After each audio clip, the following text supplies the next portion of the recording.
ఈరోజు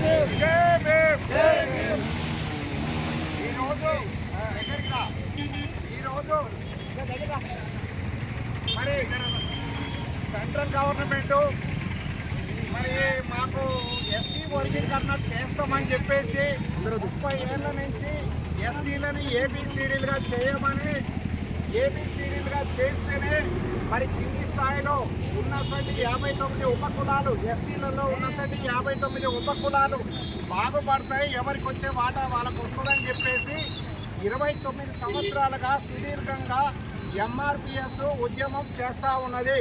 గత పాలక ప్రభుత్వాలు మరి ఈ విషయాన్ని మేము చేస్తాం, మరి మీరు మాకు సపోర్ట్ చేయండి అని ఎంతోమంది ఎన్నో రకాలుగా ఓట్లు దండుకున్నటువంటి వ్యవస్థ గడిచిపోయినది.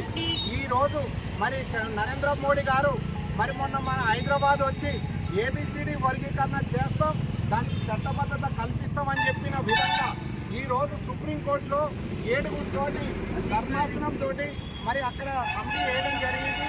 ఆ 7 6 ఏకగ్రీవ తీర్మానం చేసి ఎస్సీల అందరికీ కూడా సమాన వాటాను దక్కాలంటే ఏబిసిడి వర్గీకరణ చేయాల్సిందే అని చెప్పేసి రాష్ట్ర ప్రభుత్వాలకు మరి ఆదేశాలు ఇవ్వడం జరిగింది.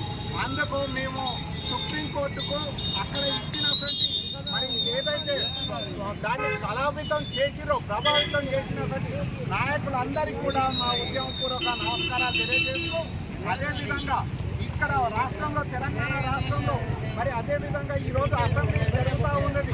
మరి రేవంత్ రెడ్డి గారు గౌరవ ముఖ్యమంత్రి గారు కూడా ఈరోజు ఏబిసిడి వర్గీకరణ చేస్తాం, వాస్తవానికి సెంట్రల్ అవకాశం ఇస్తే మేము చేస్తామని కమిట్మెంట్ ఇవ్వడం జరిగింది. దాన్ని వాళ్ళు కూడా మాకు ఏదైతే మాట చెప్పారో అదే మాట ప్రకారం మరి ఈరోజు అసెంబ్లీలో తీర్మానం చేసేసి కేటగిరీలో ఇచ్చినటువంటి ఘనత మరి ఇక్కడ ప్రభుత్వాన్ని, సెంట్రల్ ప్రభుత్వాన్ని అందుకు మేము స్వాగతిస్తూ ఉన్నాం, హర్షిస్తూ ఉన్నాం. రాబోయే రోజులలో మా దళిత ఉద్యమం ఓన్లీ ఎస్సీ వర్గీకరణతోనే కాకుండా సామాజిక ఉద్యమాలతో కూడా మేము అనేక ఉద్యమాలు చేయడం కోసం మా జాతి అనగదొక్కబడింది.